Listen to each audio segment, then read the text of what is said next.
इस भागवत महापुराण में नारायण की लीलाओं का वर्णन है। अनेक अवतारों की कथा है। इसी में श्री राम प्रभु की लीलाओं का भी वर्णन है, संक्षेप रूप में है।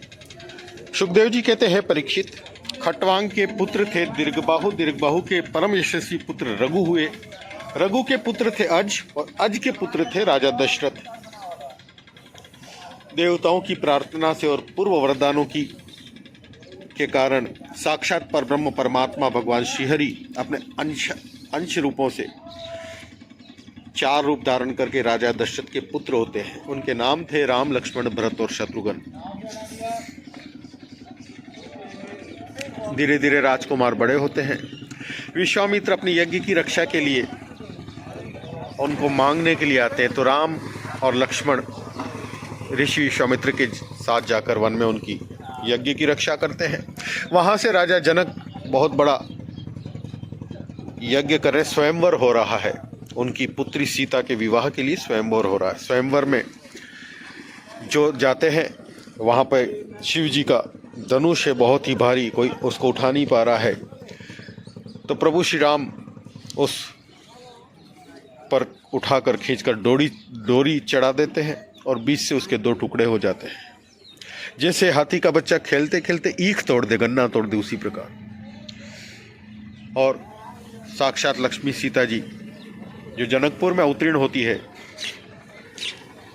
वे गुण, शील, अवस्था और शरीर के गठन और सौंदर्य में सर्वथा भगवान श्री राम के अनुरूप थी। भगवान धनुष तोड़कर उन्हें वरण कर लेते हैं और बताते हैं कि जब अयोध्या लौट रहे थे उस समय परशुराम से भेंट होती है। परशुराम बहुत कुपित होते हैं और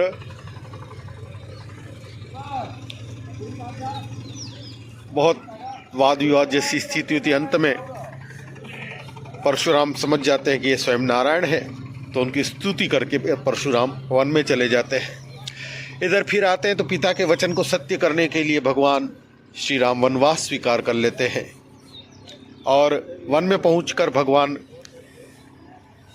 अनेक प्रकार की लीलाएं करते, ऋषि मुनियों के आश्रम में जाते हैं और शबरी उनको मिलती है। शबरी को नवधा भक्ति का उपदेश करते हैं और फिर राक्षस रावण की बहन भगवान के सौंदर्य से प्रभावित होकर उनको पति रूप में प्राप्त करने का दुराग्रह हठाग्रह करती है। लक्ष्मण के द्वारा शूर्पणखा को विरूप कर दिया जाता है। फिर रावण को बात पता चलती है तो मारीच को भेजता है। हिरण बनकर मारीच आता भगवान की वन में पर्णकुटी के पास जाता है और फिर उसका पीछा करते हुए भगवान बहुत दूर वन में निकल जाते हैं। इधर नीच राक्षस रावण भेड़िए के समान विदेह नंदिनी सुकुमारी सीता जी का हरण कर लेता है और जाके उनको अशोक वाटिका में स्थापित कर देता है। फिर संधि के तमाम प्रयास होते हैं, नहीं मानता है। तब फिर युद्ध का निश्चय हो जाता है। उससे पहले हनुमान जी भी जाते हैं, सब कुछ होता है लेकिन बात नहीं बनती है, तो युद्ध होता है। राम और रावण में बहुत ही भयंकर युद्ध होता है और रावण उसमें वीरगति को प्राप्त होता है। फिर बाद में मंदोदरी आदि अनेक रानियां लंका से निकल पड़ती और रणभूमि में आ जाती है और बड़ा विलाप करती है, छाती पीट पीट कर कि हाय स्वामी, आप सब प्रकार से संपन्न थे, फिर भी सीता जी कितनी तेजस्विनी है, उनका कितना प्रभाव है, ये आपको समझ में नहीं आया और यही आपकी दुर्दशा का कारण है। सुखदेव जी कहते हैं, परीक्षित, कौशलाधीश भगवान श्री राम की आज्ञा से विभीषण ने अपने स्वजन संबंधियों का पितृयज्ञ की विधि से शास्त्र के अनुसार अंत्येष्टि कर्म किया है। फिर अशोक वाटिका से सीता जी आती है। भगवान राम का दर्शन पाकर सीता जी के हृदय में प्रेम और आनंद की परिपूर्णता हो जाती है, उनका हृदय कमल खिल उठता है। इधर जब फिर भगवान शिव, ब्रह्मा जी, इंद्र आदि देवता आके भगवान की स्तुति करते हैं रावण वध के पश्चात, लेकिन भगवान को मालूम हुआ कि भरत केवल गोमूत्र में पकाया हुआ जौ का दलिया खाते हैं, वल्कल वस्त्र पहनते हैं और पृथ्वी पर डाब बिछाकर सोते, घास बिछाकर सोते हैं, जटाएं बढ़ा रखी है। उनकी ऐसी दशा सुनकर भगवान बहुत दुखी होते हैं और सीधे ही भरत जी से मिलने के लिए पहुंच जाते हैं। भगवान की को देखते ही भरत प्रेम के उद्रेक में उनका हृदय गदगद हो जाता है, नेत्रों में आंसू छलकाते हैं, भगवान के चरणों में भरत गिर पड़ते हैं।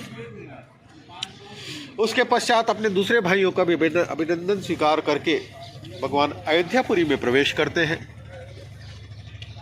और फिर गुरु वशिष्ठ जी और दूसरे गुरुजन विधि पूर्वक भगवान की जटा उतरवाते हैं और बृहस्पति ने जैसे इंद्र का अभिषेक किया था वैसे ही चारों समुद्र के जल आदि से, गंगा जल आदि से भगवान का अभिषेक करते हैं। इस प्रकार सिर से स्नान करके भगवान श्री राम ने सुंदर वस्त्र, पुष्पमालाएं और अलंकार धारण किए हैं। भगवान बहुत ही दिव्य स्वरूप में शोभायमान होते हैं। भरत जी उनके चरणों में घिरकर उनको प्रसन्न करते हैं और आग्रह करते हैं कि हे प्रभु, आप राज्य सिंहासन स्वीकार कीजिए। भगवान राम सीता जी के साथ, अपनी संगिनी सीता जी के साथ राज्य सिंहासन पर विराजमान होते हैं और सुखदेव जी कहते हैं, परीक्षित, जब समस्त प्राणियों को सुख देने वाले परम धर्मज्ञ भगवान श्री राम राजा हुए तो था तो त्रेता युग, लेकिन ऐसा मालूम होता था जैसे सतयुग चल रहा है। हे परीक्षित, उस समय वन, नदी, पर्वत, वर्ष, द्वीप और समुद्र सबके सब प्रजा के कामधेनु के समान समस्त कामनाओं को पूर्ण करने वाले बन रहे थे। इंद्रियातीत भगवान श्री राम राज्य करते समय किसी को, उनके राज्य के समय किसी को भी मानसिक चिंता या शारीरिक रोग नहीं होते थे। बूढ़ापा, दुर्बलता, दुख, शोक, भय और थकावट नामात्र के लिए भी नहीं थे। यहाँ तक कि जो मरना नहीं चाहते थे उनकी मृत्यु भी नहीं होती थी। भगवान श्री राम ने एक पत्नी व्रत धारण कर रखा था। भगवान राम के बड़े दिव्य चरित्र हैं। फिर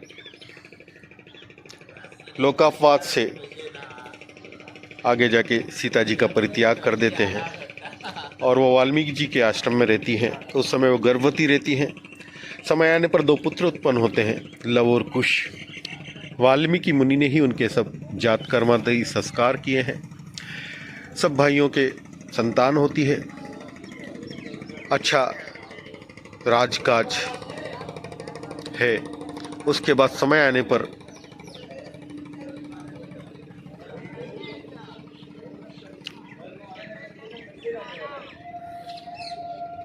फिर सिया जू अपने दोनों पुत्रों को श्री राम के हाथों में सौंपकर दरा में समा जाती है।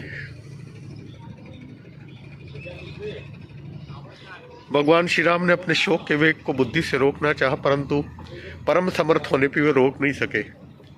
और फिर भगवान श्री राम ने ब्रह्मचर्य व्रत धारण करके 13,000 वर्ष तक अखंड रूप से अग्निहोत्र किया और उनका अपना स्मरण करते हुए वो स्वधाम में चले जाते, स्वधाम में। तो ये भगवान राम की लीला है, अद्भुत है। मर्यादा पुरुषोत्तम राम की संक्षेप रूप में है। आप लोगों को कभी अवसर मिला तो मैं रामचरितमानस का